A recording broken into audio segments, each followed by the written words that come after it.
Cordial bienvenida a su semanario semanal Jesús Reyes Corona del Instituto de Física. Este es el primer seminario del año 2022, ¿verdad? 2022. Y pues realmente estamos de manteles largos, ¿verdad? Porque tenemos a un investigador pues muy reconocido y sobre todo reconocido por la divulgación que hace de la ciencia.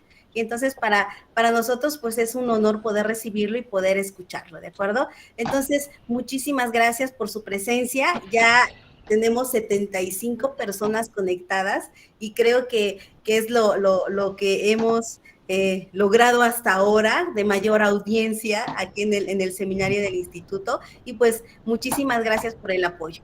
Bueno, pues sin más, no me queda más que presentar, ¿verdad? Al doctor Miguel Alcubierre. Mencionarles que pues hay muchísimas cosas que decir, ¿verdad? Hay una trayectoria académica atrás pues muy grande, ¿verdad? Muchos de ustedes quizás ya han escuchado alguna plática de él y bueno, es un honor ahora tenerlo aquí en el instituto. Bueno, quiero mencionarles y platicarles un poquito acerca de él. Bueno, pues él cursó la licenciatura y maestría en física en la Facultad de Ciencias en la UNAM. Realizó su doctorado en la Universidad de Gales, en el Reino Unido, y realizó estancias de investigación en el Instituto Max Planck. Él actualmente es investigador de tiempo completo del Departamento de Gravitación y Teoría de Campos desde el 2002 y desde junio del 2012 a la fecha es director del Instituto de Ciencias Nucleares en la UNAM. También es docente del nivel licenciatura y posgrado en la Facultad de Ciencias en Ciudad Universitaria. Bueno, pues él se ha especializado en agujeros negros y cabello clásico, generación de ondas gravitatorias, materia oscura, ondas gravitacionales, relatividad numérica, teoría, desarrollo matemático que permite viajar más rápido que la luz sin violar el principio físico que sostiene que nada puede superar la velocidad de la luz. Según cuenta él mismo, la idea se le ocurrió viendo la serie de ciencia ficción Star Trek. Tal modelo matemático se denomina Alcubierre. Se funciona con el impulso de deformación. Bueno, además, él imparte, ¿verdad?, materias como relatividad numérica, relatividad general, relatividad numérica. Dentro de sus líneas de investigación, pues ya lo mencionamos, ¿verdad? Tenemos agujeros negros y cabello clásico, generaciones gravitatorias, etcétera. Ha recibido diferentes reconocimientos como el reconocimiento por la revista Quién en el 2008, reconocimiento de Mentes Q Discovery en 2011, la medalla al mérito en ciencia, ¿verdad? En el 2019. Bueno, también ha participado en diferentes proyectos, ¿verdad? Por CONACYT, etcétera, por diferentes instituciones. Igual tenemos más de 50 publicaciones en revistas indexadas y bueno, pues también pertenece al Sistema Nacional de Investigadores. Bueno, pues sin más, quisiera yo mencionarles muchísimos más logros del doctor, pero sobre todo mencionarles que ha dedicado mucho tiempo en hacer divulgación científica y creo que esa parte es muy importante. Sin más, le agradezco mucho, doctor, que nos acompañe y pues le cedo la palabra. Muchas gracias. Muchas gracias por la presentación.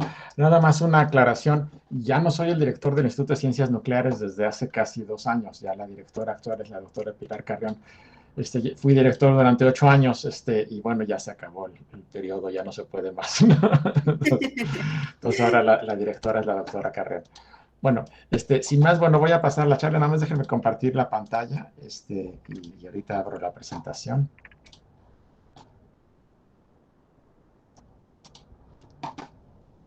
Ya debería verse ahí. Entonces, bueno, ya espero que ya la estén viendo todos. Sí, doctor, todo bien. Sí, perfecto. Bueno, como comentaban, de lo que voy a hablar hoy es de las ondas gravitacionales. La charla es a nivel divulgación, entonces si hay gente ahí experta, profesores que sepan mucho de esto, bueno, una disculpa, no va a haber realmente ecuaciones, es una charla más a nivel divulgativo, pero si tienen alguna duda, pues con con gusto le respondo. Sí trabajo yo en estas áreas, son áreas cercanas, entonces sí tengo alguna idea más de la parte técnica, pero la charla es realmente una charla de divulgación, dirigida, en principio público general, entonces, si son físicos, aguanten un poquito, si quieren me voy un poquito más rápido. Les voy a hablar de las ondas gravitacionales, que es un área de la física, de la astronomía, de la relatividad general, que se ha puesto muy de moda en los últimos años.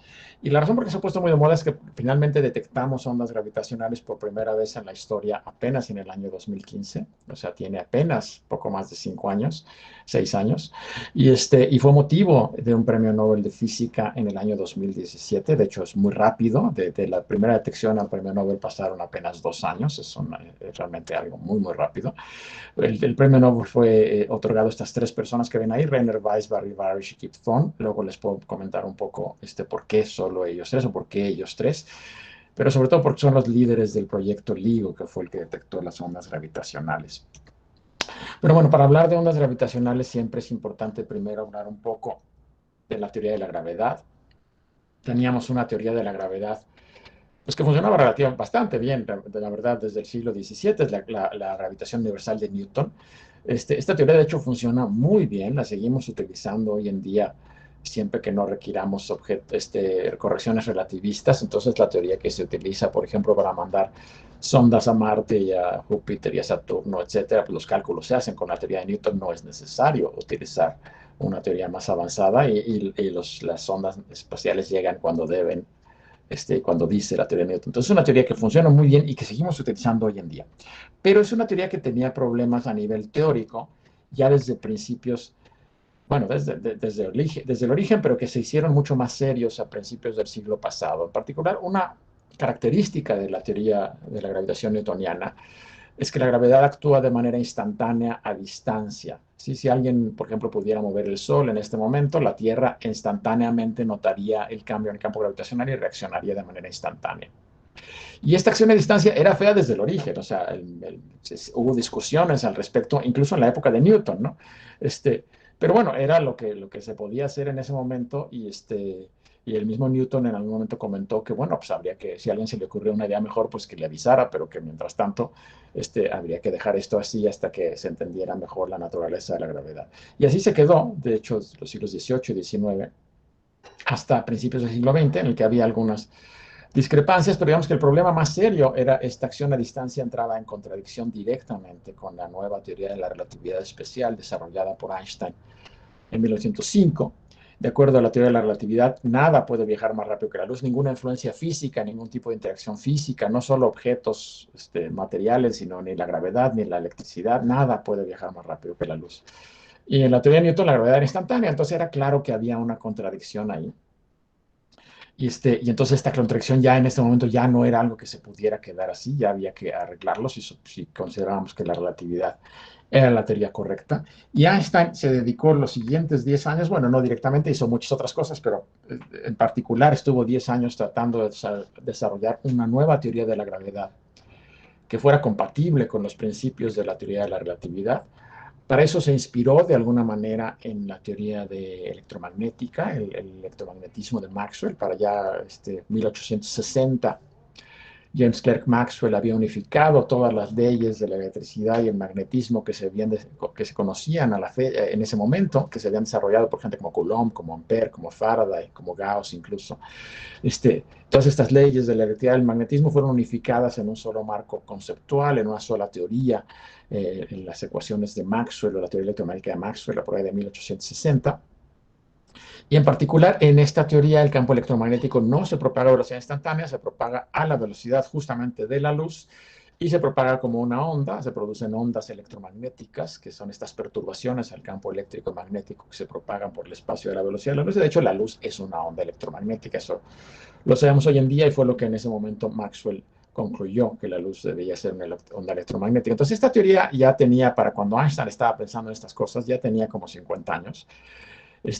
Y a Einstein le parecía una teoría muy elegante y pensaba que tal vez podría utilizarse esta idea de buscar una teoría de campo para la gravedad, que no fuera simplemente la gravitación newtoniana, sino que fuera realmente una teoría de un campo físico que se propagaba a velocidad finita. No voy a entrar en muchos detalles porque la teoría de la relatividad general es una teoría muy complicada y podría darles una charla totalmente distinta solo de relatividad general. Pero después de trabajar durante 10 años, Einstein finalmente en 1915 postula esta nueva teoría de la gravedad que hoy en día conocemos como la relatividad general, porque generaliza de alguna manera a la relatividad especial al caso de campos gravitacionales, en particular al caso de espacios y tiempos curvos, utiliza una curvatura de la geometría. Les digo, es una teoría mucho más complicada que la de Maxwell, las ecuaciones que hay que resolver son mucho más complicadas y no es una simple modificación de la teoría de Newton, es una teoría que involucra este concepto de que el espacio y el tiempo se curvan, la curvatura del espacio-tiempo. Los objetos materiales como el Sol o las estrellas o los planetas deforman el espacio-tiempo y esta deformación del espacio-tiempo es lo que normalmente conocemos como la gravedad. Pero en particular lo que me interesa en este momento para esta charla es que en esta teoría de la relatividad general la gravedad ya no se propaga de manera instantánea como lo hacía en el caso de la gravitación newtoniana, sino que en esta nueva teoría la gravedad se propaga a una velocidad finita, de hecho se propaga justamente a la velocidad de la luz. Perturbaciones en el campo gravitacional se propagan como ondas a la velocidad de la luz y estos son lo que conocemos como las ondas gravitacionales. Entonces Einstein de esto, de hecho, lo descubre muy pronto, de hecho ya lo había sugerido Poincaré en 1905, aunque no existía la teoría, pero Poincaré dijo, bueno, pues si la gravedad se debe propagar a una velocidad finita, seguramente existirán ondas gravitacionales. Eso fue lo que dijo Poincaré. Einstein demostró con su nueva teoría 10 años después que esto en efecto era cierto y mostró que las perturbaciones a la gravedad se propagaban justamente a la velocidad de la luz en forma de ondas y publicó los primeros artículos al respecto ya en 1917, me parece, pero ya desde 1916 estaba trabajando con la idea de las ondas gravitacionales. Entonces, este es como el origen de las ondas gravitacionales, son estas perturbaciones al campo gravitacional que se propagan por el espacio a la velocidad de la luz y que surgen de distorsiones importantes de la gravedad, ¿no? Entonces, esta es la idea. Ahora, el concepto de ondas gravitacionales tomó mucho tiempo en que se entendiera. La teoría de la gravedad de Einstein, la relatividad general, es una teoría muy complicada matemáticamente y en muchas ocasiones es muy difícil separar artefactos matemáticos que tienen que ver con ciertas elecciones, por ejemplo, elegir el tipo de coordenadas que estamos utilizando, aquí el espacio es curvo, no hay unas coordenadas naturales tipo cartesianas, eso no existe. Entonces siempre uno tiene que elegir las coordenadas con cuidado y esta elección de coordenadas a veces trae artefactos matemáticos que no son necesariamente efectos físicos. Y entonces la discusión sobre las ondas gravitacionales eran o no efectos físicos se prolongó durante décadas. De hecho, les pongo ahí dos fotos, arriba a la derecha ven a Einstein, evidentemente, más o menos la edad que tenía, de hecho era más joven cuando propuso la relatividad general, tenía 36 años, 37 años, pero esta es un poquito después. Y abajo a la izquierda ven a uno de los astrónomos más famosos de principios del siglo XX, Arthur Eddington. Eddington fue de las primeras personas que estudiaron la teoría de la relatividad de Einstein, en particular la relatividad general. De hecho, Eddington fue la persona que fue a hacer aquellas observaciones muy famosas hechas en 1919 de un eclipse solar, en donde se vio que la luz de estrellas, cuando pasaba esa luz muy cerca del Sol, se desviaba de acuerdo a lo que decía la teoría de Einstein. La teoría de Einstein predecía que la luz se desviaba al pasar cerca del Sol. Y Eddington fue el que hizo las observaciones que confirmaron esta predicción. Y entonces esa fue la razón por la que finalmente Einstein se hizo muy famoso. Pero Eddington, que entendía muy bien la relatividad, cuando estudió las ondas gravitacionales, se dio cuenta que Einstein no las entendía del todo y que había algunos efectos que parecían ahí simplemente artefactos matemáticos, y entonces declaró en algún momento que las ondas gravitacionales se propagaban a la velocidad del pensamiento, lo cual era una burla. Estaba diciendo que eran imaginarias, que no existían, que eran una cosa que Einstein se había imaginado, pero que no era real. Y se los comento porque Eddington era de las personas que mejor entendían la teoría. Pero bueno, Eddington también estaba equivocado. La teoría era muy difícil de entender en esa época y no se entendían los detalles. Todavía, 20 años después, en 1936, Einstein dudó de la existencia de las ondas gravitacionales e intentó publicar un artículo en el que según él demostraba que las ondas gravitacionales en realidad no existían. Y digo que lo intentó porque no lo logró publicar. Cuando mandó el artículo a la revista, lo enviaron a que lo revisaran árbitros, como es la costumbre. Los árbitros encontraron varios errores en los cálculos de Einstein y lo devolvieron diciéndole a Einstein, este artículo tiene errores, por favor, corríjanlo. Y Einstein se enojó y dejó el artículo de lado y se peleó con la revista y al final no hizo nada y pasaron muchos meses y muchos meses después alguien se le acercó ya a un amigo y le dijo, oye, ¿por qué no revisas eso? A lo mejor tienen razón y si hay errores. Y ya que lo revisó se dio cuenta que sí es cierto, que sí había errores y cuando corrigió los errores, resulta que ya no demostraba lo que él creía y eso de que él pensaba que las ondas gravitacionales no existían ya no era cierto, ya no lo demostraba. Entonces ese artículo al final ya no se publicó de esa manera. Pero lo digo para que vean que todavía 20 años después Einstein mismo dudó de la existencia de las ondas gravitacionales. La controversia terminó en la década de los 50, ya cuando se enteró, la gente entendió muy bien la teoría. Incluso en esta controversia participó Richard Feynman, que es muy famoso por otras cosas, y él fue de los que demostraron finalmente que las ondas gravitacionales llevaban energía, y si las ondas gravitacionales llevan energía de un lado a otro, no pueden ser artefactos matemáticos, tienen que ser un efecto físico. Y entonces la controversia se terminó en la década de los 50, y a partir de la década de los 50 del siglo pasado, todo mundo que trabaja en relatividad general estaba convencido de que las ondas gravitacionales tenían que existir. Pero entonces surgen dos preguntas. Una vez que nos convencemos de que son un efecto físico real, hay dos preguntas. Una pregunta es cómo se generan estas ondas gravitacionales y otra pregunta es cómo las podríamos detectar. Entonces vamos a hablar primero de cómo se generan. En la electrodinámica, en la teoría de Maxwell, del electromagnetismo de Maxwell, las ondas electromagnéticas se generan cuando uno tiene cargas eléctricas, por ejemplo, electrones, y los acelera. Cargas eléctricas aceleradas, cargas positivas o negativas, cuando tienen un movimiento de aceleración, por ejemplo, cuando les pone uno a vibrar, generan ondas electromagnéticas.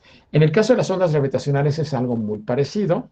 Lo que uno necesita es acelerar masas. Cuando uno tiene masas y estas masas se aceleran, sobre todo unas respecto a otras, esto genera ondas gravitacionales.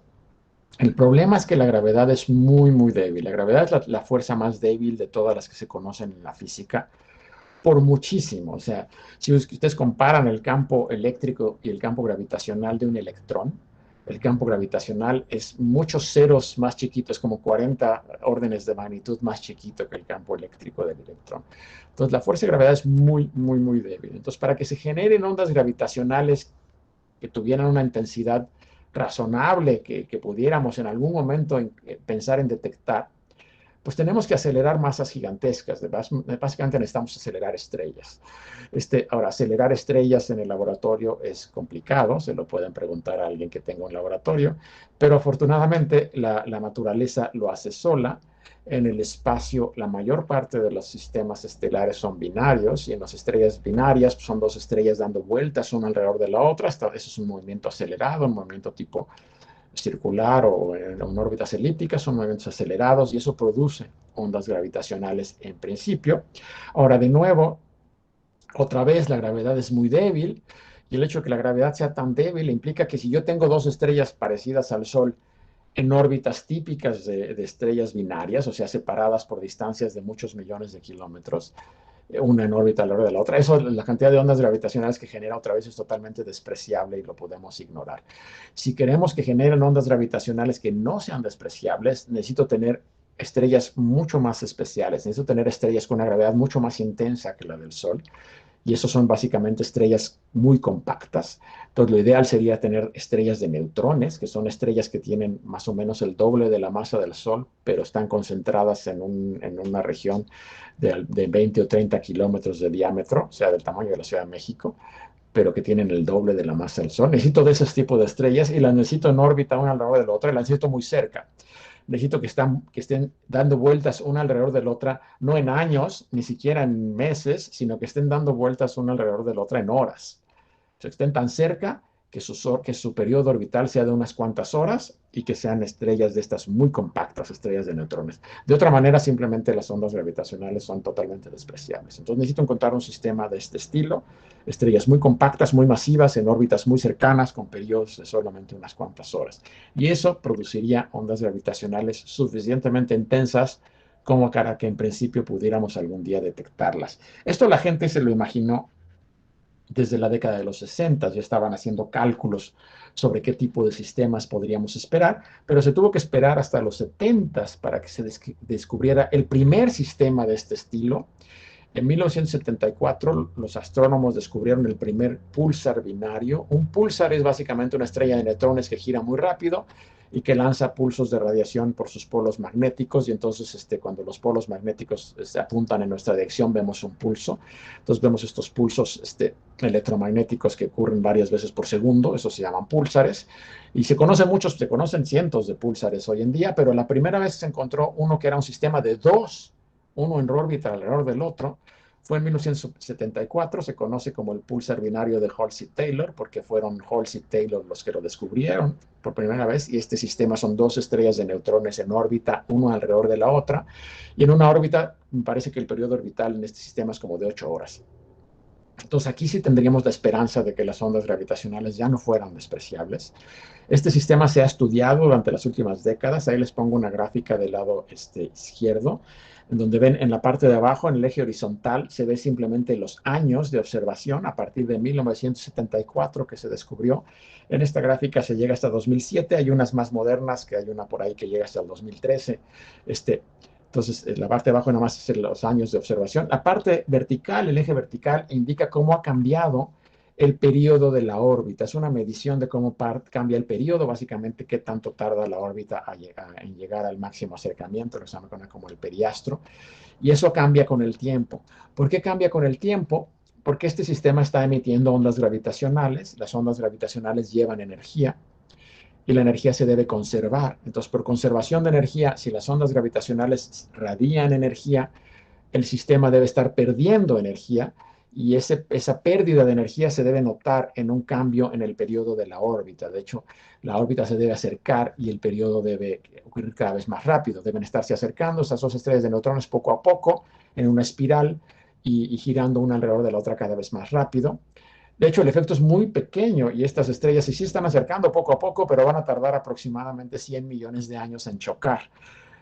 Entonces no nos vamos a esperar a que choquen, pero lo que sí podemos es medir cómo cambia este periodo de la órbita, y eso se puede medir muy bien con estas observaciones astronómicas. Y lo que ven los puntitos negros en la gráfica, todos esos son observaciones astronómicas que se han hecho a través de los años, y la línea negra que pasa por todos los puntitos es la predicción debido a la teoría de Einstein, a la relatividad general, que dice que esto es simplemente debido a que se pierde energía en ondas gravitacionales. Entonces uno hace el cálculo teórico de cuántas ondas gravitacionales se producen en este sistema, cuál es la energía que se pierde, y debido a esa energía que se pierde, cómo debe cambiar la órbita, y esa es la línea negra, y los puntitos son la observación y le pegan a todos. Entonces, esta es una confirmación observacional muy poderosa de que las ondas gravitacionales existen.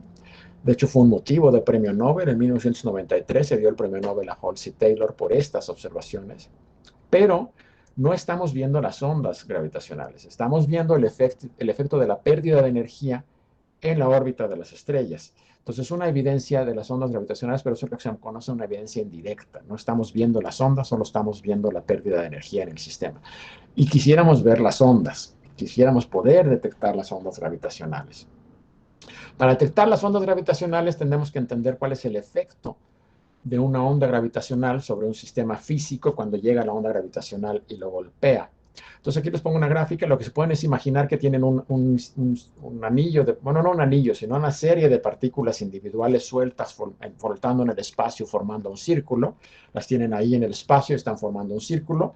Mientras no haya una onda gravitacional, ese círculo está muy tranquilo, no le pasa nada, las partículas están esencialmente en reposo. Cuando pasa una onda gravitacional, las ondas gravitacionales, supongamos que se mueven en la dirección de la pantalla, son transversales. Entonces, si se mueven entrando hacia la pantalla, los efectos son en las direcciones perpendiculares a la dirección de propagación. Y si pasa una onda gravitacional y le pega a este círculo, lo achata en una dirección y lo estira en la otra, lo hace una especie de óvalo, y luego al revés, porque la onda pues, es una cosa que ondula con el tiempo, que oscila con el tiempo. Entonces hay una oscilación en la que lo achata en una dirección, lo estira en la otra y luego al revés. Lo puede hacer orientado en los ejes vertical y horizontal, o lo puede hacer rotado. Eso se llaman las dos posibles polarizaciones de las ondas gravitacionales. Igual que las ondas electromagnéticas, las ondas gravitacionales tienen dos polarizaciones, nada más que en este caso están rotadas no 90 grados, como en el caso de las ondas electromagnéticas, sino que están rotadas 45 grados y el efecto es el que ven ahí en la pantalla. O sea, si me golpeara a mí una onda gravitacional de frente y fuera suficientemente intensa, pues me haría alto y flaco y luego chaparro y gordo de manera alternada, ¿no? Me estira en una dirección y me achata y me comprime en la otra. Este es el efecto de las ondas gravitacionales sobre un sistema físico, pero este es un efecto terriblemente exagerado, porque como yo les comentaba, la gravedad es muy débil, es la fuerza más débil de todas, lo que implica a su vez que las ondas gravitacionales son muy débiles. Y cuando una onda gravitacional que venga de algún evento astrofísico muy violento, por ejemplo, una supernova o el choque de dos estrellas en una galaxia cercana a la nuestra, ni siquiera a nuestra galaxia, cuando eso llegue a nosotros, a la Tierra, estas oscilaciones en ese círculo de partículas son oscilaciones muy pequeñas, son oscilaciones de una parte en 10 a la 21. Dicho de otra manera, si ese círculo tuviera 1 metro de diámetro, estas ondas gravitacionales lo pondrían a oscilar esencialmente la millonésima parte del tamaño del núcleo del átomo de hidrógeno, 10 a la menos 21 metros. Para que se den una idea, 10 a la menos 10 metros es el tamaño del átomo de hidrógeno, 10 a la menos 15 metros es el tamaño del protón que está en el núcleo, pero estas ondas gravitacionales producirían una perturbación de solo 10 a la menos 21 metros, o sea, encogerían el círculo y lo estirarían la millonésima parte del diámetro de un solo protón. Esto es muy difícil de observar, como se imaginarán. Si lo ponemos en otra escala, si el círculo fuera gigantesco, si ese círculo tuviera 4 años luz de diámetro, de aquí a Alpha Centauri, fuera un círculo de ese tamaño, cuando pasan estas ondas gravitacionales lo pondrían a oscilar el equivalente al grosor de un cabello humano. Entonces, medir esas cosas es muy, muy difícil. Y debido a eso, de hecho, Einstein todavía pensaba en los 50 poco antes de su muerte, que nunca nadie iba a poder medir ondas gravitacionales porque medir este tipo de cosas era simplemente ridículo y nadie lo iba a poder hacer. Pero bueno, la cosa afortunadamente no se quedó ahí y hubo gente que sí lo intentó. El primero que intentó medir ondas gravitacionales fue Joseph Weber. Ahí les pongo una foto de Joseph Weber en la década de los 60 en su laboratorio. Él propuso usar unas barras resonantes. La idea es que si pones un objeto físico, en este caso una barra de aluminio que ven ahí, un cilindro de aluminio que tiene como 3 toneladas de peso, y si este objeto físico tiene frecuencias de oscilación naturales, más o menos en el rango de las frecuencias en las que uno espera ondas gravitacionales, si pasa una onda gravitacional por ahí y la onda gravitacional dura mucho tiempo, si está pasando ahí durante muchas horas, la barra debería entrar en resonancia y eso quiere decir que empezará a oscilar muy poquito, pero poco a poco cada vez más y más, hasta que eventualmente esas oscilaciones sean lo suficientemente grandes para que podamos detectarlas. Entonces, esta fue la idea de Weber. De hecho, construyó 2 barras, puso una en la Universidad de Maryland, en la ciudad de Washington, D.C., y otra en la Universidad de Chicago, están como a 1000 kilómetros de distancia. Y la razón es que lo que yo quiero finalmente es detectar pequeñas oscilaciones de estas barras. Pero estas barras oscilan todo el tiempo. Si yo camino alrededor, oscilan. Si yo estornudo, oscilan. Si pasa un camión por la calle afuera, oscilan. Y todas esas oscilaciones son mucho más intensas que las oscilaciones que produciría una onda gravitacional. Entonces, la idea es poner 2 barras separadas por una enorme distancia y esperar a que las dos oscilen exactamente igual, exactamente al mismo tiempo, y así sé que no simplemente fue alguien que estornudó por ahí, sino fue algo que afectó a todo el planeta, que afectó a las 2 barras a 1000 kilómetros de distancia y debe ser algo que vino del espacio. Esta es la idea que se le ocurrió a Weber. Por ahí de 1968-69, Weber empezó a afirmar en los congresos que estaba detectando ondas gravitacionales provenientes del centro de la Vía Láctea. Esto causó un revuelo. Primero la gente se emocionó mucho, pero luego dijeron, oye, espérate un momentito, vamos a ver, analizar lo que dice Weber. Y resulta que no tenía ningún sentido. Los teóricos rápidamente fueron a hacer cálculos, los astrofísicos, y se dieron cuenta que para que Weber observara lo que decía que observaba, tenía que haber el equivalente de varias veces la masa del Sol convertida en energía de ondas gravitacionales todos los días en el centro de nuestra galaxia. Y simplemente nadie se imaginaba un proceso astrofísico que pudiera convertir varias veces la masa del Sol en energía pura, pero no en energía cualquiera, sino en energía de ondas gravitacionales todos los días en el centro de la galaxia. Entonces no hay ningún mecanismo astrofísico que nos permita entender eso, entonces sonaba muy sospechoso. Por otro lado, los grupos observacionales y experimentales construyeron barras iguales a las de Weber y nadie veía nada. y construyeron barras mejores que las de Weber, enfriadas criogénicamente para evitar este ruido debido a la temperatura, aisladas perfectamente bien para del ruido sísmico, etcétera, y no veían nada. Entonces, después de varios años de controversia, la gente se convenció de que quién sabe qué estaba haciendo Weber, pero seguramente no estaba viendo ondas gravitacionales. Por desgracia, Weber nunca se convenció y Weber siguió insistiendo todavía hasta fines de los 90 que estaba detectando ondas gravitacionales. Falleció en el año 2000 y hasta poco antes de su muerte él seguía insistiendo que estaba detectando ondas gravitacionales, pero ya nadie lo aceptaba porque ninguno de los otros experimentos que se habían hecho en el mundo con instrumentos incluso mejores que los suyos habían podido detectar nada. Entonces, el consenso al día de hoy es que Weber seguramente no detectó ondas gravitacionales, quién sabe qué es lo que estaban haciendo sus barras. Pero la gente no se quedó con esa idea. En los 80s se les ocurrió un mecanismo diferente para detectar ondas gravitacionales, se llama un interferómetro. En un interferómetro hay un rayo láser que manda un haz de luz hacia lo que llamamos un divisor de haz o un semiespejo, que es un espejo que deja pasar la mitad de la luz y la otra mitad de la luz la refleja a 90 grados de distancia. Entonces, en los dos extremos hay dos espejos que reflejan los dos haces, el que atravesó y el que se reflejó.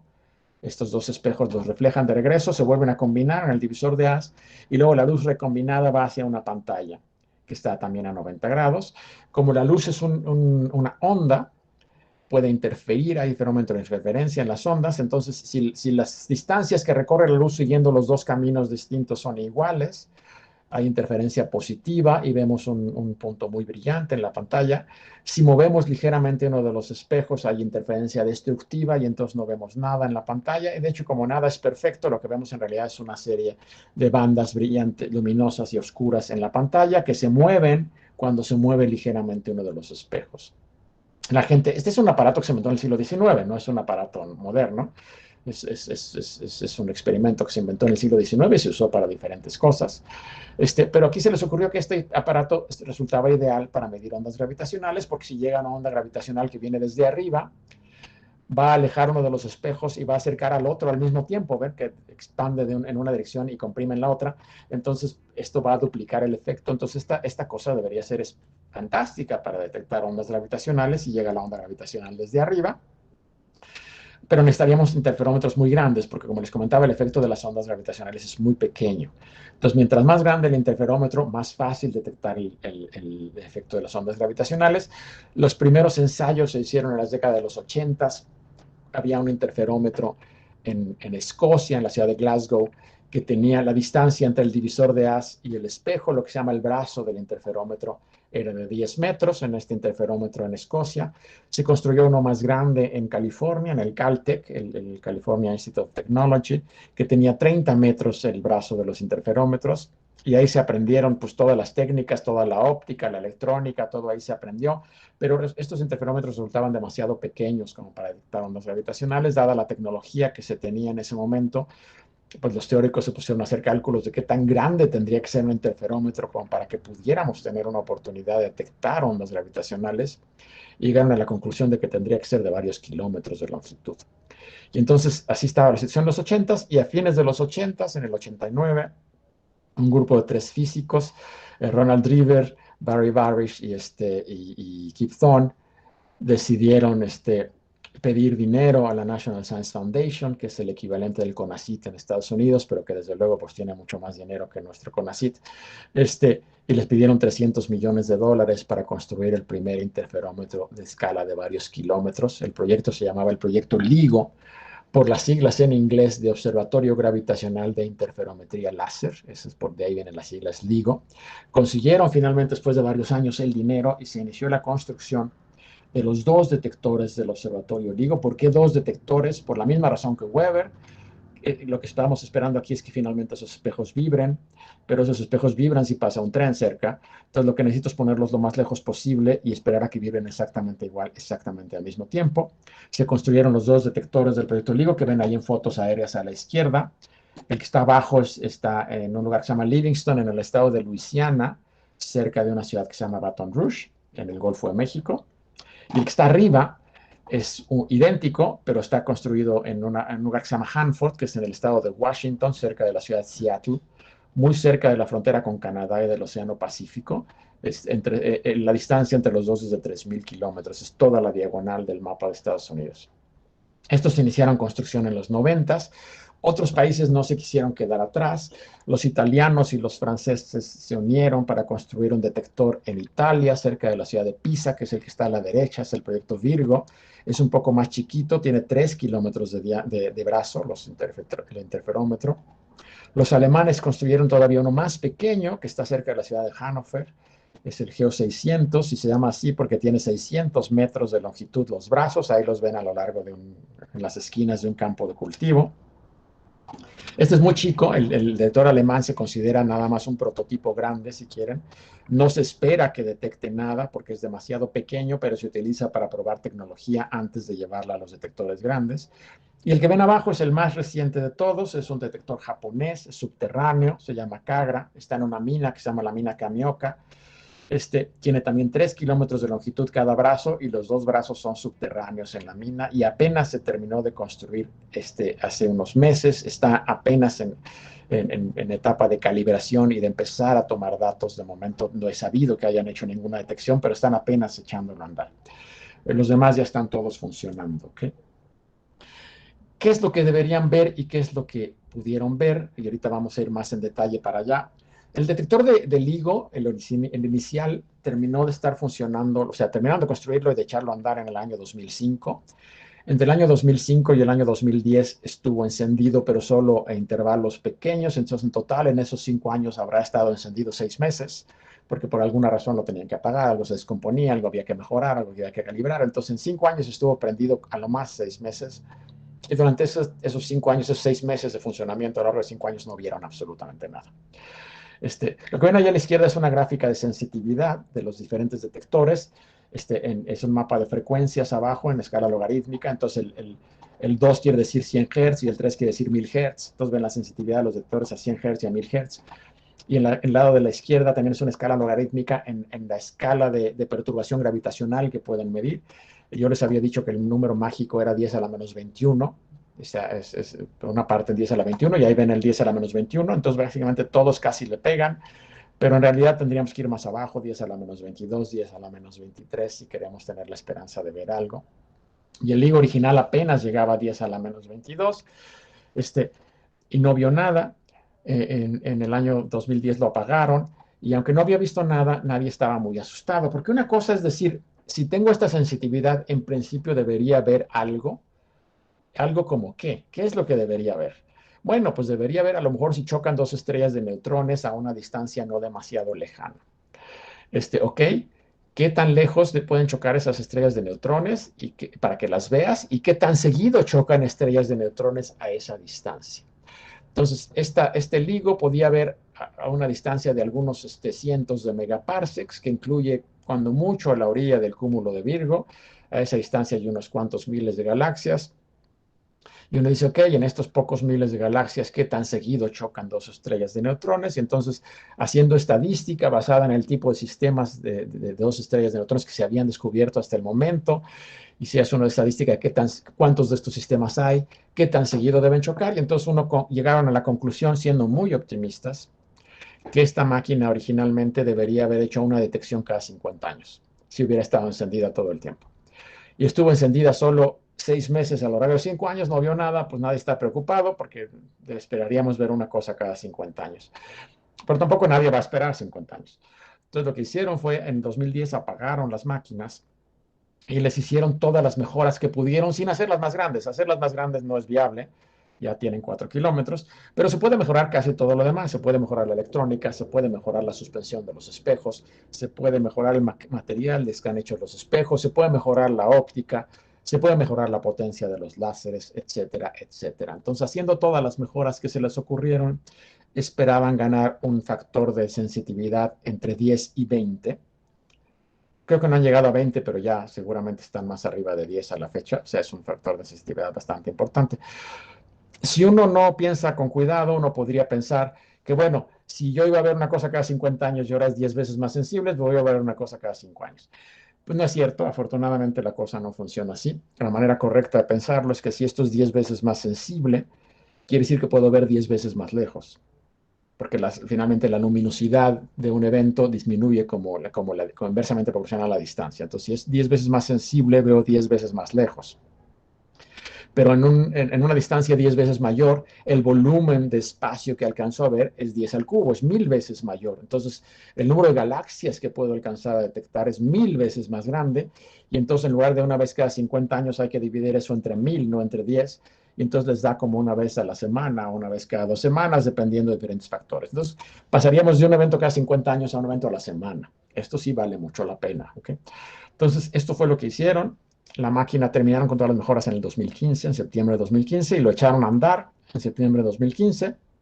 De hecho, el anuncio oficial de que esta máquina ya está funcionando fue el 19 de septiembre de 2015, pero en realidad ya llevaba funcionando como un mes porque estaban haciendo pruebas, y eso es muy importante porque habían visto algo incluso antes de que nos avisaran de que estaba la máquina prendida. Ya habían hecho una primera detección el 14 de septiembre de 2015 y vamos a ir para allá en un momento. Pero antes de que les diga la detección, nada más rápidamente dejen decirle qué tipo de eventos son los que esperamos detectar. Las ondas gravitacionales se producen en eventos astrofísicos muy violentos, como explosiones de estrellas supernovas o colisiones de agujeros negros o choques de estrellas de neutrones. De hecho, los más violentos de todos son los choques de agujeros negros, porque los agujeros negros tienen mucha masa, tienen típicamente masas de varias decenas de veces la masa del Sol, y si dos de esos chocan, tenemos un evento muy, muy violento. Entonces, esta era como la esperanza de detectar este tipo de sistemas. Pero para poderlos detectar, lo primero que teníamos que hacer era saber cómo se comportan dos agujeros negros cuando chocan y cuál es la señal de ondas gravitacionales que produce un choque de dos agujeros negros, y para eso hay que resolver las ecuaciones de la relatividad general de Einstein para dos agujeros negros en órbita chocando, cosa que es muy, muy complicada, y eso solo se puede hacer haciendo simulaciones numéricas en una computadora. Y eso fue lo que se hizo. De hecho, la primera vez que se intentó hacer esta simulación en una computadora fue en 1964. Es el año que yo nací, nada más tengan una idea, hace pues 57 años. No funcionó muy bien, como se imaginarán, con las computadoras de esa época y con lo que se entendía de la matemática en esa época. Tardamos 40 años en que finalmente se pudiera hacer una simulación del choque de dos agujeros negros completa y confiable. La primera vez que se logró hacer fue en el 2005. Les pongo aquí una de estas simulaciones del 2007. Lo que ven ahí es el campo gravitacional de los agujeros negros, por eso los picos son enormes. Los van a ver que dan un par de vueltas y luego se fusionan en un agujero negro final.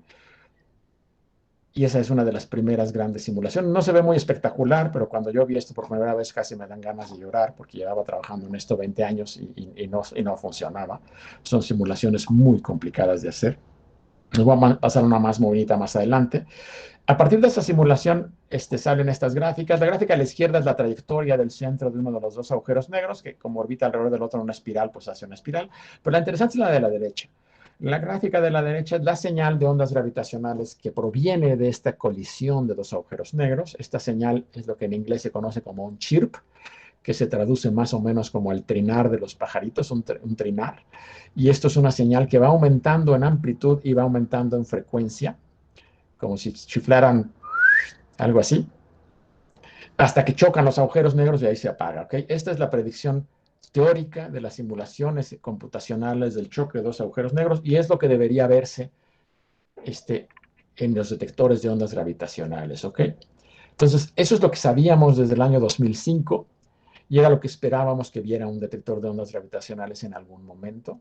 Y finalmente, pues llegó la primera detección. Esto es realmente una detección histórica. Yo creo que de los más importantes resultados experimentales o observacionales en la física en lo que va al siglo XXI. El único otro que se me ocurre es el descubrimiento del bosón de Higgs. Es el único otro que se me ocurre que tiene este nivel de importancia para el desarrollo de la física fundamental.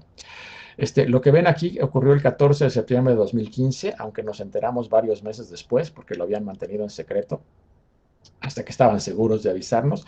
Del lado izquierdo ven la gráfica de la señal de los dos detectores del proyecto LIGO. En naranja arriba, rojito, el Hanford, y en azul abajo el de Livingston en Luisiana. Y primero hay mucho ruido y de repente sobre el ruido claramente hay algo muy claro que es una señal que está sobre el ruido y que es la misma en ambos detectores. De hecho, abajo están empalmadas las dos señales y ven que sí, los dos detectores que están a 3,000 kilómetros de distancia vieron lo mismo al mismo tiempo. No exactamente al mismo tiempo, en realidad hay una diferencia de unas cuantas centésimas de segundo y eso se debe a que la luz, bueno, las ondas gravitacionales viajan a la velocidad de la luz y los detectores no están en el mismo lugar, entonces primero le pega la onda gravitacional a un detector, luego le pega al otro. Entonces hay una diferencia de unas cuantas centésimas de segundo, pero que no se nota aquí, porque aquí la escala es de décimas de segundo. Y ven que empalman muy bien. Y si lo comparan con la gráfica que tengo en la derecha, que en rojo, esta es un zoom de la que tenía antes. Es un zoom de esta, de la de derecha de acá. Hicimos un zoom en la región del final, es esta en rojo, y esta es la señal proveniente del choque de dos agujeros negros, y lo que ven del lado izquierdo es básicamente lo mismo, claro, con ruido, el detector es ruidoso, pero sobre el ruido se ve esta señal que es la misma. Entonces, ese es claramente el choque de dos agujeros negros. Puedo deducir más cosas de la frecuencia en esta señal, que la puedo casi ver a ojo. Ven, la escala de tiempo está en décimas de segundo, 0.3, 0.35, 0.4 segundos.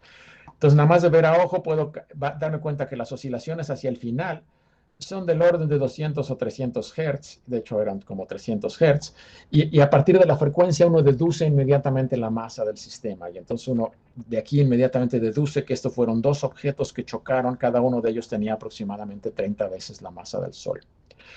Y de la amplitud, que también se puede leer de ahí, puedo deducir la distancia a la que estaban, porque conozco la amplitud original a la que salen del sistema, y entonces hago una regla de 3 y deduzco la distancia. Y la distancia era 1.300 millones de años luz, o en las unidades que le gustan a los astrónomos, 400 megaparsecs. Acuérdense que las ondas gravitacionales viajan a la velocidad de la luz, lo que quiere decir que estos agujeros negros chocaron hace 1.300 millones de años en una galaxia ahora sí que muy, muy lejana, como dirían en Viaje a en la Guerra de las Galaxias, ¿ok? Cuando chocaron estos dos agujeros negros, aquí se ve en la gráfica de abajo la velocidad a la que se estaban moviendo en el momento de choque, eso es esa línea azul, perdón, esa línea verde, la velocidad relativa a la que se estaban moviendo uno respecto al otro en el momento en que chocan, y eso está en unidades de la velocidad de la luz. Estaban moviéndose a más de la mitad de la velocidad de la luz en el momento en que chocaron uno contra otro y produjeron esta señal que finalmente llegó hasta la Tierra. Esta fue la primera gran observación, es la observación motivo del premio Nobel, y es la primera detección en la historia de la física de ondas gravitacionales provenientes del espacio. Esta les voy a enseñar una nueva simulación numérica un poco más bonita, hecha a posteriori, ya que se había hecho la detección. Aquí ven dos agujeros negros, uno un poquito más grande que el otro, que es lo que pasaba en esa detección. Uno tenía 29 masas solares, el otro tenía 36 masas solares. Van a ver cómo giran uno alrededor del otro. Lo que van a ver en verde, en color verde, es la señal de ondas gravitacionales que sale de ahí, y cada vez se va volviendo más intensa. Esto se obtiene directamente de la simulación numérica, que como les digo, es una solución completa de las ecuaciones de la relatividad general en toda su gloria. Entonces los agujeros negros dan varias vueltas. Ven cómo cada vez es más rápido, la intensidad de las ondas gravitacionales es este patrón en espiral y son cada vez más intensas. Se van acercando poco a poco. Claro, esto en la realidad ocurre todo en fracciones de segundo, ¿ok? En la realidad esto todo ocurrió en menos de un segundo, pero aquí lo están viendo más lento. Chocan, se fusionan un agujero negro más grande y hay un último pulso de ondas gravitacionales y al final el agujero negro final queda ya muy tranquilo, ¿ok? Pues les digo, en la realidad esto ocurre todo en menos de un segundo, pero en la simulación pues duró varios segundos, ¿ok? Bueno, aquí esta es muy, muy interesante, pero es una serie de observaciones que se hicieron después. Fueron las primeras 5 o 6 observaciones que se hicieron a lo largo del 2016, 2017, que eran ligeramente diferentes. Como ven, algunas duraban más, otras duraban menos. Eran colisiones de agujeros negros en diferentes puntos del espacio. Hay uno ahí finalmente que ya el amarillo de hasta abajo ya habían encendido la máquina italiana y entonces también lo vio la máquina italiana. Ese evento lo vieron 3 detectores. Aquí lo que ven es esas primeras 5 detecciones, su localización en el cielo, para que vean que es muy mala localización en el cielo, porque los detectores de ondas gravitacionales no toman fotografías, no es una fotografía del cielo, es una señal que depende del tiempo porque los espejos oscilan. Entonces los espejos oscilan y es una señal, una oscilación que depende del tiempo, pero si tengo un solo detector no tengo ni la más remota idea de dónde vino, lo único que sé es que el espejo osciló. Si tengo 2 detectores, puedo usar el hecho de que la señal llega primero a uno y luego al otro para triangular la posición en el cielo de la señal, pero la triangulación con 2 detectores es muy mala y por eso ven esas como gigantescas bananas en el cielo que me dicen, pues en cualquier lugar de toda esa región del cielo pudo haber sido esa observación. Entonces la localización es muy mala, es muy buena en una dirección, muy mala en la otra, por eso son muy estiradas. esos con 2 detectores, pero si tengo 3 detectores, que es la amarilla que ven a la derecha, en ese caso, ya con los 3 detectores ya funcionando, el detector italiano, los 2 detectores americanos, ya la localización en el cielo es mucho mejor. Esta región del cielo es del tamaño de 3 o 4 veces la luna llena, pero por lo menos ya es una región más o menos acotada. Por desgracia, en esa región del cielo, de 3 o 4 veces la luna llena, si uno tiene un telescopio muy potente, uno se da cuenta que hay varios miles de galaxias. Entonces, uno no sabe en qué galaxia fue, solo sabe que fue por ahí. ¿Ok? Y esta es otra detección que sí les quiero comentar también, es otra detección muy importante que ocurrió en 2017, muy diferente al choque de 2 agujeros negros. De hecho, prácticamente todas las detecciones al día de hoy se han detectado como 90 de estos eventos. En el último artículo que publicaron, la colaboración LIGO, de hace un par de meses, hablaban de 90 detecciones ya están detectando cosas del orden de una vez a la semana. Pero en esta época, esta fue de las primeras y es muy espectacular porque es muy distinta a casi todas las demás. Esta fue una detección en agosto de 2017 que no fue el choque de 2 agujeros negros, sino fue el choque de 2 estrellas. ¿Y cómo sabemos que fueron 2 estrellas de neutrones? Por las masas. Estos eran 2 objetos que tenían cada uno de ellos aproximadamente 2 veces la masa del Sol, mientras que los agujeros negros tienen decenas de veces la masa del Sol. Entonces, estos eran objetos pequeños. Bueno, el Sol es más chico, pero 2 veces la masa del Sol cada uno de ellos, 2 estrellas de neutrones. También por la forma de la onda sabemos que fueron 2 estrellas. La enorme diferencia es que cuando chocan 2 agujeros negros, los agujeros negros no emiten luz, son agujeros negros. Entonces chocan 2 agujeros negros, detectamos la onda gravitacional, pero no hay un destello luminoso que podamos localizar en el cielo. Pero cuando chocan 2 estrellas de neutrones, pues hay una explosión brutal. Y esa explosión sí se debe poder ver en el cielo. Lo que ven aquí en el mapa de abajo, lo que llamamos un mapa de frecuencia-amplitud, es otra vez una manera de ver la onda gravitacional. En el eje horizontal es el tiempo, en el eje vertical es la frecuencia de la onda, y el color es la intensidad. Entonces, como estas cosas aumentan en frecuencia y en amplitud, esperamos que vaya subiendo la señal en frecuencia, se vaya hacia arriba en el diagrama y se vaya haciendo cada vez más amarilla, más intensa, ¿ok? Y eso es justo lo que se ve. Entonces es un chirp muy claro. La línea negra que ven ahí marca en el instante en el que terminó el chirp, es el momento de la colisión. Y luego ven otra gráfica muy interesante arriba, que es una gráfica como azul, como de puros cuadritos. Eso no es un detector de ondas gravitacionales, esa es la señal que detectó un satélite en órbita alrededor de la Tierra, que es un detector de rayos gamma, el satélite Fermi, que se lanzó para detectar lo que se conoce como destellos de rayos gamma, que de repente en el universo hay destellos de rayos gamma y no nos queda muchas veces claro por qué ocurren, pero los estudiamos.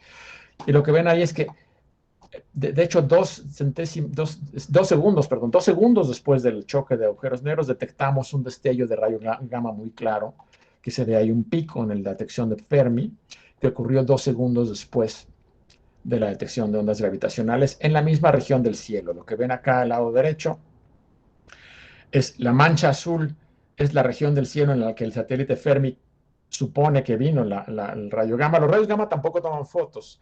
Los rayos gamma son tan intensos en energía que no se pueden enfocar bien porque destruyen casi cualquier material y entonces no podemos localizar en rayos gamma exactamente el origen de la fuente, solo tenemos una mancha en el cielo diciendo fue por ahí, pero está empalmada con la mancha que viene de la detección de los detectores LIGO y Virgo, y ven que coinciden en una cierta región.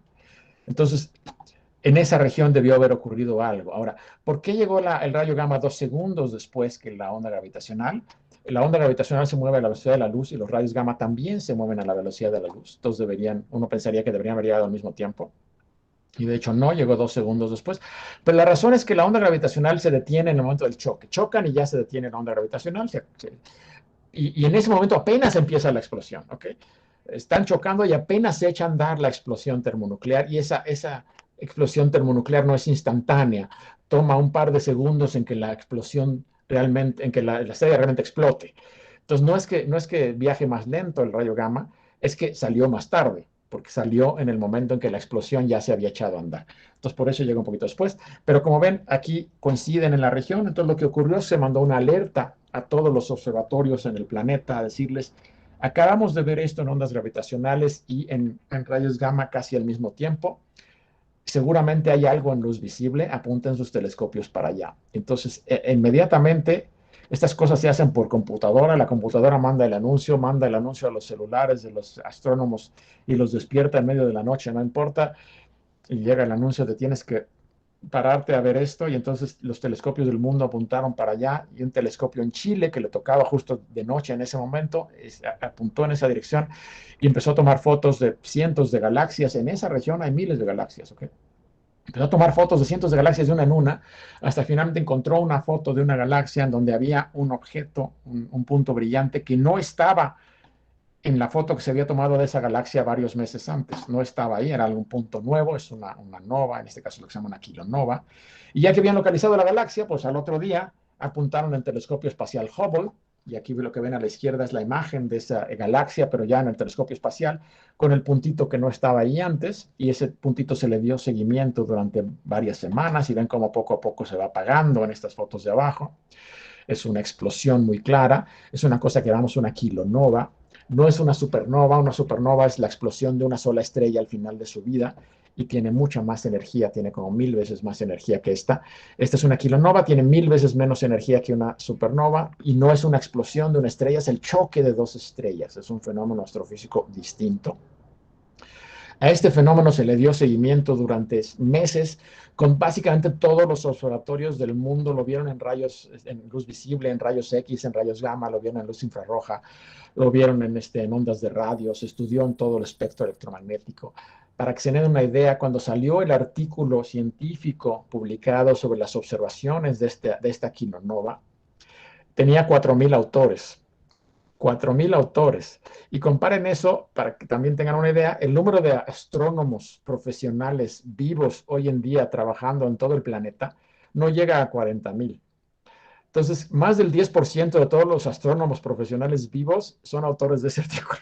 Es una cosa muy impresionante porque todo el mundo apuntó sus telescopios para allá y todo el mundo siguió estudiando. Y aquí pasaron cosas bien interesantes. Por ejemplo, después de varios días se detectaron líneas de emisión de metales pesados, en particular metales preciosos como el oro y el platino. Se calcula que en este choque de dos estrellas de neutrones, nada más de oro se debe haber producido varias veces la masa de la Tierra solo de oro. ¿Okay? Pues digo, habría que ir para allá. Lástima que está a 130 millones de años luz de distancia, pero bueno, nada más de oro se produjeron varias veces la masa terrestre. Y esto nos ayuda a entender un proceso muy interesante de formación de los elementos. Los elementos de la tabla periódica, cuando se formó el universo en la gran explosión, en los primeros minutos después de la gran explosión, originalmente solo se formó el hidrógeno, pero el material estaba tan caliente que se alcanzó a formar también un poco de helio. De hecho, el 25% de toda la masa original del universo se convirtió en helio en los primeros minutos después de la gran explosión. Entonces había hidrógeno, 25% de helio, un poquito de litio y ya. Termina la gran explosión y no se forma nada más allá del litio. Muy poquito litio, 25% de helio. Entonces, ¿de dónde salen todos los demás elementos de la tabla periódica? Sabemos que se forman en el centro de las estrellas por procesos de fusión nuclear y ahí se forman elementos más pesados, el carbono, el oxígeno, el nitrógeno, etcétera, etcétera, hasta el hierro. El hierro es el último elemento que se puede formar por fusión nuclear en el centro de las estrellas porque hasta el hierro la fusión nuclear produce energía, la fusión produce energía hasta el hierro, pero más allá del hierro, la fusión se vuelve un proceso endotérmico. El fusionar átomos de hierro con otros átomos de hierro, en lugar de ganarse energía, se pierde energía. Entonces, lo que ocurre es que el hierro se acumula en el centro de las estrellas hacia el final de su vida y no se forma nada más allá del hierro. Ahora, ¿cómo sale todo ese material al exterior? Cuando las estrellas son muy masivas, al final de su vida explotan en supernovas y todos estos elementos que habían formado en su interior se desparraman por el espacio y de ahí es como se llena, se enriquece el material, el medio interestelar. Y se suponía, y se supone todavía, que a la hora de la explosión de la supernova, la explosión es tan violenta que ahí sí, durante la explosión de la supernova, se pueden fusionar átomos de hierro y demás y producirse los elementos todavía más pesados de la tabla periódica. Entonces, la hipótesis siempre fue que se formaban en supernovas. Pero cuando uno hace los cálculos detallados, uno se da cuenta que sí, aunque sí se forman elementos pesados, muy pesados en las supernovas, la cantidad que se forma es muy pequeña y no explica la cantidad de elementos pesados, en particular oro, platino y uranio, esas cosas que existen en la corteza terrestre. Simplemente los procesos de supernova no explican esa cantidad. Hay demasiados elementos pesados en la Tierra y las explosiones de supernova no los pueden explicar. Pero esto sí los explica. Cuando chocan dos estrellas de neutrones, la cantidad de elementos pesados que se forman es muchísimo más grande que una supernova. De hecho, el proceso aquí es inverso, porque las estrellas de neutrones, para todo sinfráctico, son núcleos atómicos del tamaño de una ciudad. O sea, todos son puros neutrones. Es un núcleo, están pegados unos contra otros. Es un núcleo atómico del tamaño de una ciudad. Y cuando chocan, lo que ocurre es que se despedazan. Entonces, en lugar de estar fusionando núcleos pequeños para formar núcleos grandes, estamos despedazando un núcleo atómico del tamaño de una ciudad. Y se despedaza en cosas mucho más pequeñas, que son todas inestables, y al final lo único que quedan son los que sí eran estables, que son los elementos pesados. Y entonces acabamos con una cantidad enorme de elementos pesados. Entonces, por eso también es tan importante esta kilonova. Bueno, esta es una animación, ya se las paso, ya se me está haciendo tarde, pero les paso rápidamente la animación. Esta sí no es una simulación por computadora, es una animación tipo Disney, de lo que ocurre cuando chocan dos estrellas de neutrones. Chocan y están viendo la emisión de ondas gravitacionales. Y cuando chocan hay toda una formación de elementos pesados, chorros de gas que salen, emisión de rayos, de ondas de radio, etcétera, ¿ok? Entonces lo que se supone que pasó, ¿ok? Esa sí no es una simulación por computadora, es una animación. Bueno, con eso básicamente termino la charla. Las ondas gravitacionales, como les comentaba, fueron predichas hace 100 años por Einstein, pero fueron detectadas por primera vez apenas hace 6 años, en el 2015, aunque ya existía evidencia indirecta de que existían desde los 70s. A la fecha se tienen ya del orden de 90 detecciones confirmadas de colisiones de agujeros negros y de estrellas de neutrones, y por ahí algunas posibles de estrellas de neutrones, pero muy poquitas. Esta detección fue motivo del premio Nobel, la primera detección del premio Nobel de Física 2017 a Rainer Weiss, Barry Barish y Kip Thorne. Barry Barish y Kip Thorne fueron dos de las personas que fundaron el proyecto LIGO, son los que tienen aquí en medio y a la derecha. Ellos fueron, si recuerdan, yo les dije que 3 personas habían fundado el proyecto LIGO. Eran Barry Barish, Kip Thorne y Ronald River, pero Ronald River, por desgracia, falleció ya hace como 10 años, entonces ya no le tocó el premio Nobel. El que está hasta la izquierda, Rainer Weiss, no fue de los fundadores del LIGO, pero fue su primer director.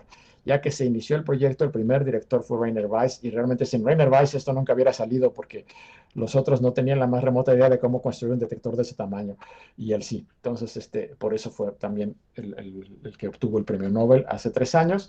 Y bueno, realmente estas observaciones involucran a miles de personas, pero las reglas del premio Nobel no permiten dar el premio Nobel a más de 3 personas, entonces en este caso se los dieron a los líderes de la colaboración.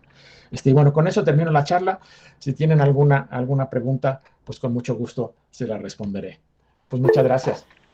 Déjenme dejar de compartir aquí, porque si no, nada más se ve mi pantalla ahí toda complicada.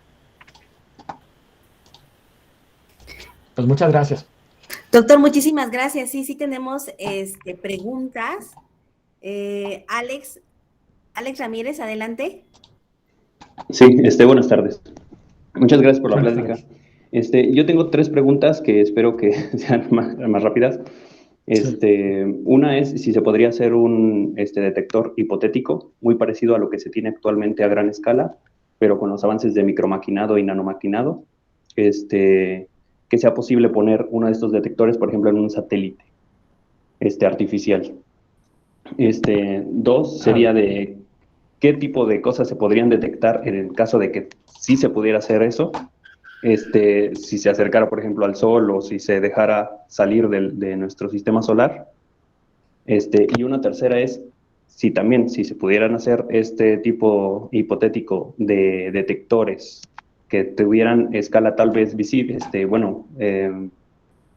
en nuestra visible para un satélite, pero que tal vez sus dimensiones longitudinales sean nanométricas, si se podría hacer algún tipo de telescopio, por ejemplo, poniendo varios en una órbita, en órbitas determinadas, o si ya se está trabajando en ello.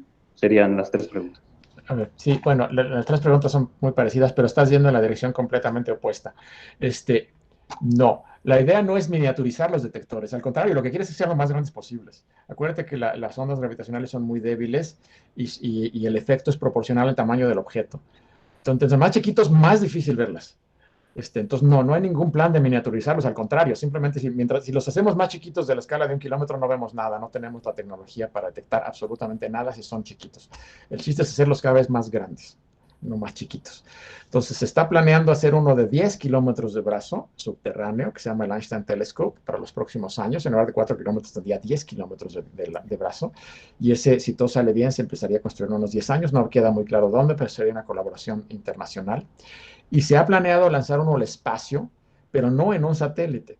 La idea es mandar 3 satélites al espacio en órbita, no alrededor de la Tierra, sino en una órbita alrededor del Sol, lejos, muy lejos de la Tierra, que estén girando ellos uno respecto al otro y formen una especie de triángulo equilátero en el espacio y que estén separados por 5 millones de kilómetros cada uno.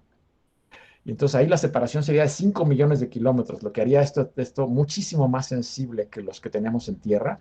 Además, en el espacio no hay vibraciones. Aquí la Tierra está temblando todo el tiempo y los movimientos sísmicos de la Tierra producen mucho ruido. Allá arriba no hay movimientos sísmicos. Entonces la idea es ponerlo allá arriba y hacerlo no chiquito, al revés, de 5 millones de kilómetros de distancia entre los satélites que se estén mandando rayos láser a lo largo de 5 millones de kilómetros. Y eso lo haría muchísimo más sensible y nos permitiría ver otro tipo de cosas. Por ejemplo, nos permitiría, si todo sale bien, detectar a lo mejor ondas gravitacionales que vinieran del origen del universo, de la gran explosión, lo que se llaman ondas gravitacionales primordiales. O nos permitiría ver el choque de agujeros negros, pero de estos monstruosos que están en el centro de las galaxias. Esos agujeros negros en el centro de las galaxias tienen masas de millones de veces la masa del Sol, y cuando chocan, la frecuencia de la onda gravitacional es mucho más baja. Lo que yo les comenté es cuando chocan agujeros negros de masas estelares, de varias decenas de veces la masa del Sol, la frecuencia de la onda gravitacional está en los pocos cientos de hertz. Pero cuando chocan estos monstruos en el centro de las galaxias, la frecuencia de la onda gravitacional es de menos de 1 hertz, 0.1 hertz o incluso menos, es mucho menos de 1 hertz. Y esos no los puedes detectar en Tierra por el ruido sísmico, pero en el espacio sí podrías. Entonces eso es lo que se está planeando. Digo, miniaturizarlo no, es justo ir en la dirección equivocada. No queremos hacerlos chiquitos, queremos hacerlos lo más grandes posibles. Mientras más chiquitos, mucho menor el efecto, mucho más difícil detectarlo. Simplemente no hay ninguna tecnología que nos permitiría detectar ondas gravitacionales con un detector miniaturizado. Entonces espero que más o menos eso haya respondido las 3 preguntas de golpe. Bueno, quedaría la última. Si se está mandando uno al espacio, entonces se puede hacer una red de mega detectores para enfocarlos en ciertos puntos del espacio, por ejemplo, que sean oscuros a la luz visible o bueno, a los espectros de radiación. No entendí un poco a dónde vas. Las ondas gravitacionales no les importa si está oscuro o no. No se va a hacer una red de mega porque lo que se va a mandar es 3 satélites en órbitas alrededor del Sol a 5 millones de kilómetros de distancia cada uno y los satélites son grandotes porque tienen que tener toda la óptica y toda la electrónica. Son satélites del tamaño de un coche y se van a mandar 3 al espacio y nada más ese proyecto, mandar esos 3 al espacio a órbitas alrededor del Sol a 5 millones de kilómetros de distancia cada uno lanzando rayos láser, es un proyecto que cuesta 30 o 40 mil millones de dólares y que se va a mandar dentro de 15 o 20 años. Entonces, si lo que estás pensando tú es mandar miles de esos, no hay dinero en el mundo que alcance y nos tardaríamos 500 años en mandarlos. O sea, no, eso no es práctico, ¿no? Y lo otro no entiendo, o sea, enfocarlos a dónde. No se pueden enfocar, no forman fotos, ¿no? Está ahí flotando y pasa una onda gravitacional en cualquier dirección y pone a oscilar en este caso los satélites, no los espejos, ¿no? O sea, no forman fotos y no los puedes apuntar. Es más como una antena, es como una antena de coche. La antena de coche no la apuntas, ¿no? A lo mejor si la pones en una dirección o en otra, recibe mejor la señal en una dirección que en otra, pero no está apuntada. Son antenas más que telescopios, ¿no? Ok, gracias. Adelante, doctor Felipe. Sí, gracias, Anabel. Gracias, doctor Miguel Alcubierre. Voy a ver si me entiendo. Puesto que se producen ondas gravitacionales en eventos muy energéticos, yo estaba pensando, supongo que hubo producción de ondas gravitacionales en el Big Bang y que esas ondas gravitacionales pues, es una están posibilidad, por ahí. Sí. Ajá. Y la pregunta era si se piensa, o bueno, si existían esas ondas gravitacionales y si se han medido, o si se puede medir considerando que, pues, por ejemplo, ahorita mencionabas, ¿no? De esto de que pasa una onda gravitacional en cierto sentido, entonces tú ves de dónde pudo venir.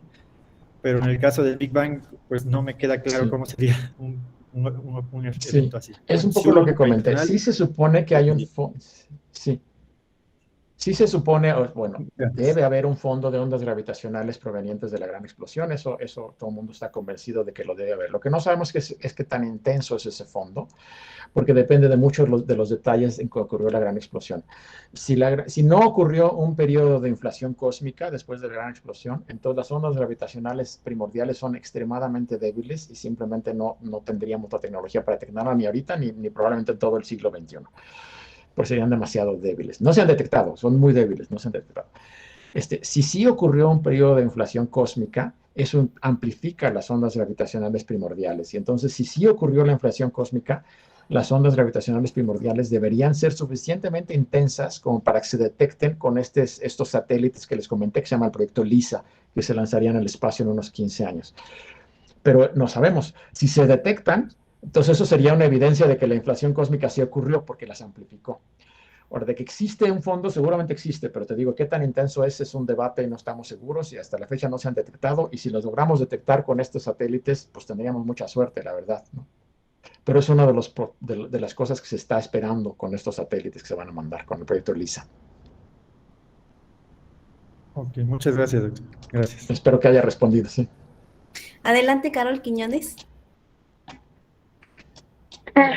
Buenas tardes, doctor. Yo tengo Buenas una tardes. pregunta respecto a las estrellas de neutrones que usted comentaba, más que nada, porque usted dijo que Sí. gracias a la fuerza gravitacional fuerte se rompen los núcleos atómicos, quedando como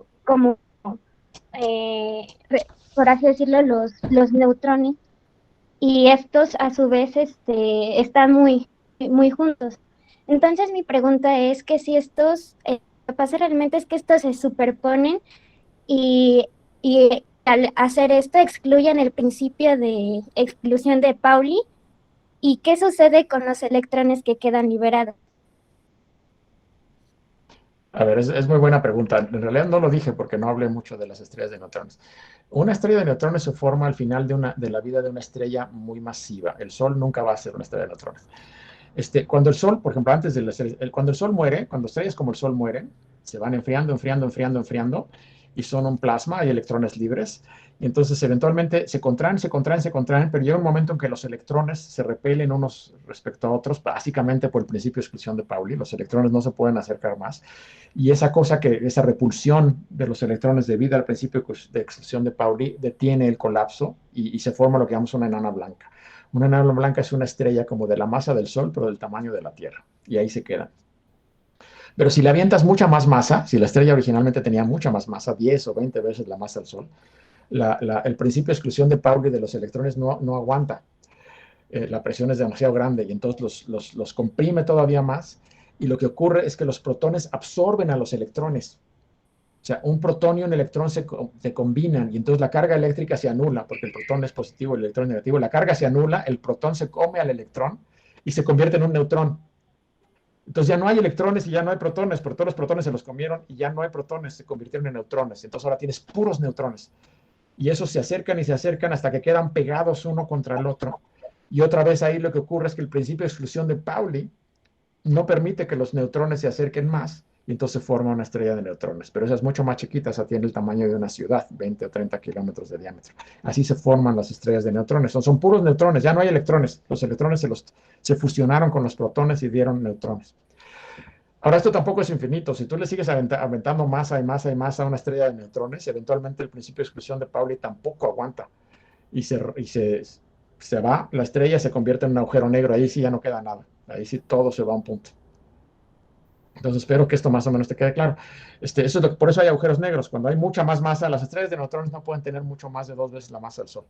Cuando te pasas de 2 veces la masa del Sol, la estrella de neutrones ya no aguanta. La presión es tan alta que se va y se convierte en un agujero negro. Entonces Espero ya que eso no lo haya habría la aclarado. posibilidad de que... Sí, ya queda un poquito más claro. Pero entonces eso, por así decirlo, no habría un punto también en que en vez de una estrella de neutrones fuera una estrella de quarks. No sabemos, lo más probable es que no. Hay gente que ha especulado sobre la posibilidad de la existencia de estrellas de quarks, pero es no entendemos bien la física ahí, pero lo más probable es que no hay mucha evidencia de que se ocurra. Además, ya no hay mucho espacio. Una estrella de neutrones ya tiene 20 kilómetros de diámetro y un agujero negro con esa misma masa tiene 3 kilómetros de diámetro. Ya no les queda mucho hueco para hacer otra cosa. Entonces, hasta ahorita el consenso es que las estrellas de quark probablemente no existan. Que después de que hay estrellas de neutrones ya no hay nada más y te vas directo a un agujero negro. Hasta donde yo sé, pero no soy experto en esos temas en realidad. De nada. Adelante, Kai. Yo tengo una duda. ¿Qué pasaría si dos agujeros negros supermasivos, por ejemplo Sagitario A, si digamos si hubiera una colisión de dos Sagitarios A en el centro de la galaxia, ¿cómo nos sentiríamos nosotros? Y también otra es de que bueno, primero una. Sí. Bueno, nosotros no sentiríamos gran cosa. Si chocan dos agujeros negros de ese tamaño ahí, a la Tierra no le harían nada, están muy lejos, pero sí lo podríamos detectar en nuestros detectores de ondas gravitacionales. Probablemente los que incluso están en Tierra no, porque el ruido sísmico de la Tierra es muy intenso, a lo mejor no los podríamos detectar, pero con este que está en el espacio lo detectaríamos facilísimo, porque está aquí en el centro de nuestra galaxia. Pero no harían más que eso, o sea, se formaría un agujero negro más grande y emitirían ondas gravitacionales que llegarían aquí a la Tierra, seguramente ya no con una intensidad de 10 a la menos 21, a lo mejor andarían con intensidades de 10 a la menos 16 o 10 a la menos 15, habría que hacer el cálculo, pero de todas maneras nosotros no sentiríamos nada, o sea, no producirían un efecto particularmente intenso para nosotros, pero sí serían detectados fácilmente, eso sí. Y también otra, una un poquito más rápida. ¿Por qué los agujeros negros no colapsan en un punto infinitamente pequeño si el principio de exclusión de Pauli ya es violado?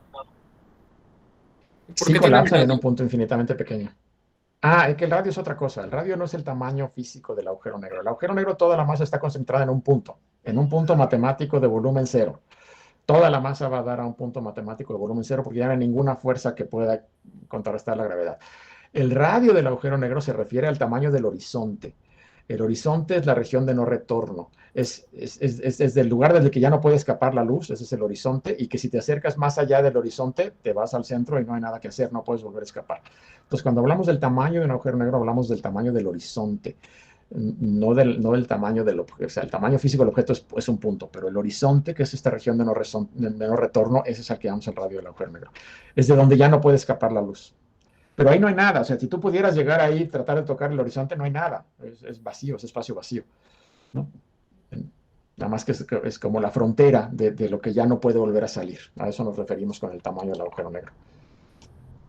Muchas gracias. Adelante, Carlos Augusto. Gracias. Buenas tardes, gracias por su plática, doctor Miguel. Buenas tardes. Mi pregunta va a un concepto al cual tengo duda, sobre qué son los solitones gravitacionales y si es posible detectarlos. A ver, un solitón gravitacional sería es que depende a qué te refieras. No usamos mucho esa palabra. Un solitón gravitacional sería una concentración de puro campo gravitacional, pero sin ninguna materia que fuera estable.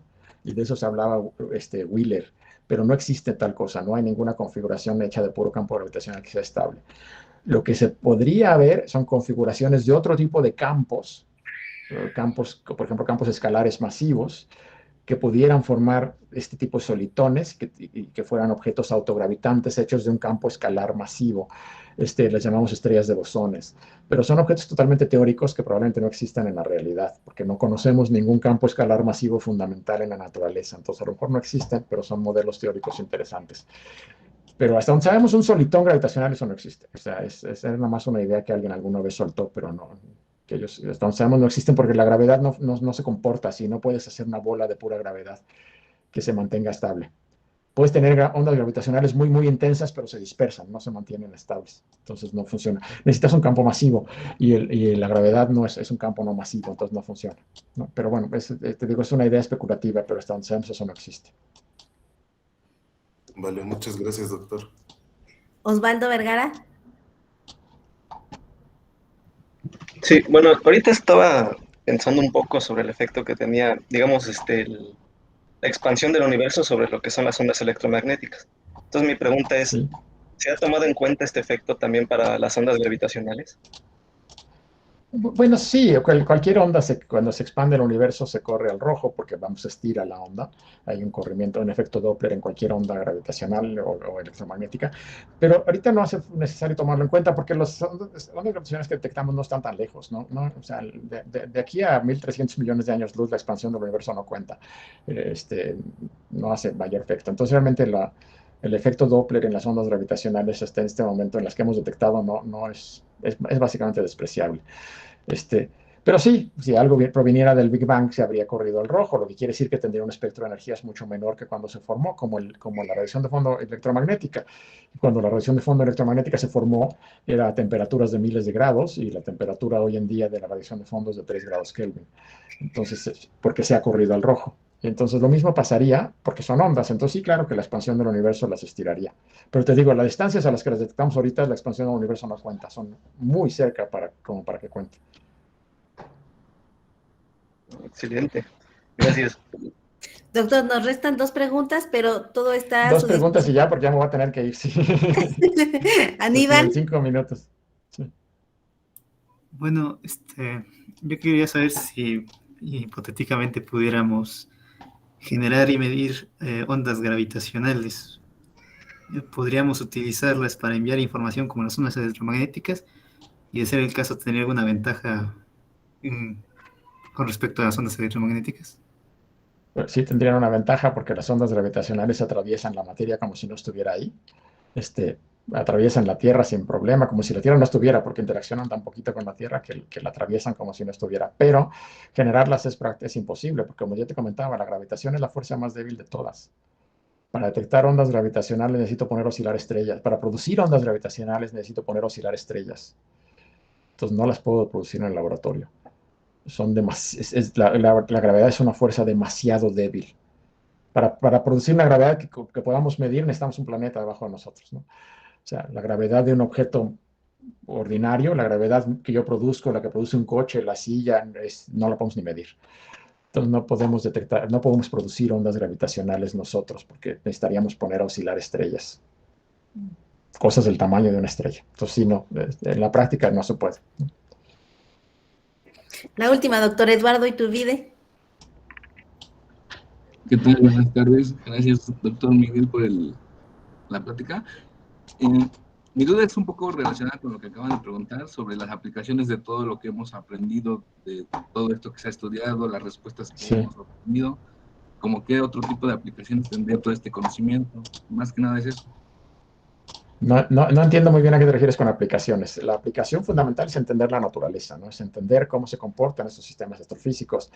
La aplicación es aprender cómo se forman estos agujeros negros, aprender cuál es la estructura interna de las estrellas de neutrones. Esas son las aplicaciones que puede tener todo este conocimiento. Aprender cómo se comporta el universo, aprender cómo se comporta la gravedad, cómo se forman agujeros negros, cómo se forman las estrellas de neutrones, cuál es su composición interna. Esa es la aplicación.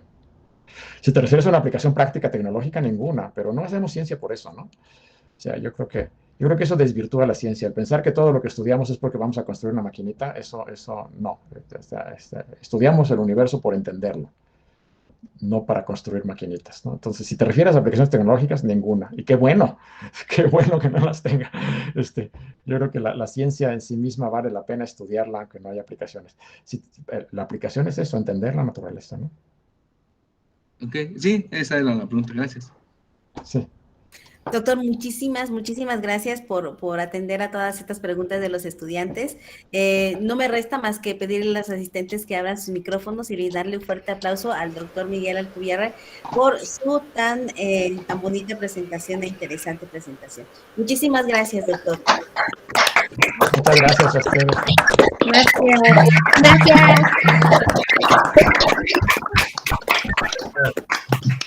Muchas gracias, hasta luego. Ojalá posteriormente pues, pudiéramos tener una otra charla, ¿verdad? Pero de manera presencial. Pues ojalá ya en algún momento que esto termine. Gracias, hasta luego. Doctor, muchísimas gracias. Muchísimas gracias a todos los presentes. Nos vemos el próximo viernes con un seminario más del Instituto de Física.